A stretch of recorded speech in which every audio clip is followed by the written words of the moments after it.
అయోధ్య రామమందిరం భక్తుల కోసం ప్రభాస్ 50 కోట్ల విరాళం. రామమందిరం ప్రారంభోత్సవ వేడుకకు వచ్చే భక్తుల కోసం దేశంలో ఎవ్వరూ చేయని మహత్తర కార్యక్రమానికి శ్రీకారం చుట్టబోతున్నాడు మన pan Indian super star Prabhas. ఈ నెల 22వ తారీఖున అయోధ్యలో రామమందిరం ప్రారంభోత్సవ వేడుకకు కోట్లాది మంది భారతీయులు ఎంత ఆతృతగా ఎదురుచూస్తున్నారో మన అందరికీ తెలిసిందే. దేశం నలుమూలల నుండి రామ భక్తులు ఈ ప్రారంభోత్సవ వేడుకకు హాజరు కాబోతున్నారు.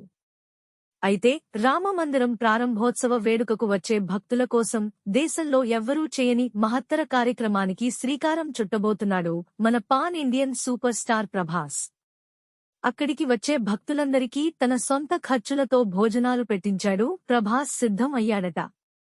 అక్కడికి వచ్చే భక్తులందరికీ భోజనాలు పెట్టడానికి దాదాపుగా 50 కోట్ల రూపాయలు ఖర్చు అవుతుందట.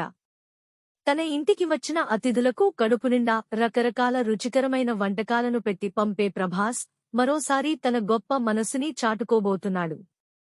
ప్రభాస్ కి ఆలయ కమిటీ సభ్యుల నుండి ప్రారంభోత్సవ వేడుకకు ఆహ్వానం అందింది కానీ ఆయన వెళ్తాడా లేదా అనేది చూడాలి.